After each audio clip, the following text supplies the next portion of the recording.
PSL draft 2025 अब अपने अख्ताम को पहुंच चुका है और बड़े जबरदस्त इस बार तमाम टीमों ने जो है वो पिक्स की हैं। और जो बड़े नाम थे जिनके बारे में मैंने आपको बताया था कि इस बार जो पीएसएल है उसमें जो बड़े नाम है वो भी साइन अप हो चुके हैं और वो इस बार अगर जो कोई टीम्स उनको पिक करती हैं और वो पीएसएल में आते हैं तो पीएसएल को चार चांद वो लगाएंगे। तो इस बार ऐसा ही हुआ, तमाम टीमों ने अपने कॉम्बिनेशन के हिसाब से जो खिलाड़ी हैं उनको पिक किया।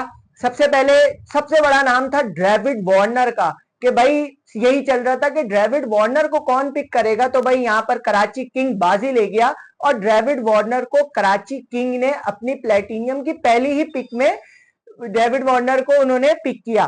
कराची किंग और कोयटा ग्लेडिएटर्स का मैंने आपको बताया था कि इन दोनों टीमों के पास तीन तीन पिक्स हैं, बाकी सबके पास एक एक पिक्स थी क्योंकि सबने अपने जो प्लेटिनियम में दो दो खिलाड़ियों को रिटेन किया था। कराची किंग और कोयटा ने अपने कोई भी खिलाड़ी को रिटेन नहीं किया था प्लेटिनियम में।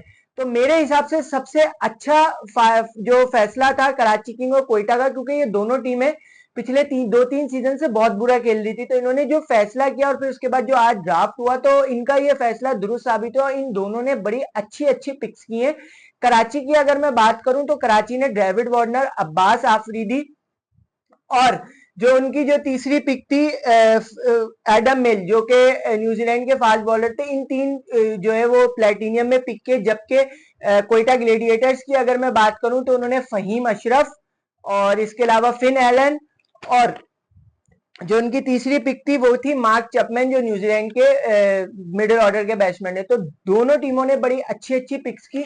इसके अलावा मुल्तान की अगर मैं बात करूं तो मुल्तान के बाद एक पिक थी जिसमें उन्होंने मार्क बेजवेल जो न्यूजीलैंड के ऑलराउंडर हैं उनको पिक किया। पिशावर जल्मी ने टॉम कोलर कॉडमर जो कि उनके ही प्लेयर थे उनको आरटीएम करके लिया। पहले उनको कोयटा ने लिया था, फिर उसके बाद उन्होंने आरटीएम किया और फिर अपने पास उन्होंने ले लिया प्लेटिनियम में। लाहौर कलंदर ने भी बड़ी अच्छी पिक की, एक ही पिक थी उनके पास और उन्होंने डेरिल मिचेल जो न्यूजीलैंड के ऑलराउंडर हैं उनको पिक किया। जबकि इस्लामाबाद की अगर मैं आपको बताऊं तो उनका भी एक ही पिक था और उन्होंने मैथ्यू शॉट जो कि ऑस्ट्रेलिया के ओपनिंग बैटर हैं उनको इस्लामाबाद ने पिक किया। तो ये प्लेटिनियम पिक थी। इसके अलावा बड़े नाम जिनके हवाले से था कैन विलियमसन को कौन लेगा, तो भाई कराची फिर यहाँ बाजी ले गया और कैन विलियमसन को भी कराची किंग ने पिक किया। इसके अलावा मीर हमजा और दीगर जो प्लेयर्स थे, उमैर बिन यूसुफ हो गए सप्लीमेंट्री में, मोहम्मद नबी, इनको जो है वो कराची किंग ने सप्लीमेंट्री में पिक किया। इसके अलावा लाहौर कलंदर्स की अगर मैं बात करूं तो लाहौर कलंदर्स ने कुशाल परेरा को लिया,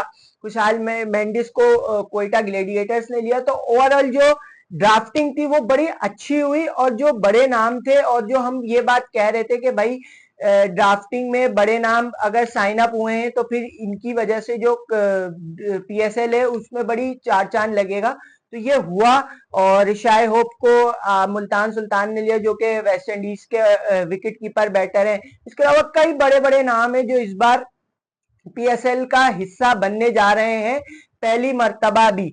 तो मजा आएगा इस बार पीएसएल में। और ड्राफ्टिंग जो है वो इस वक्त मुकम्मल हो चुकी है, तमाम टीमों ने जो अपनी अपनी पिक्स थी वो कंप्लीट कर ली है।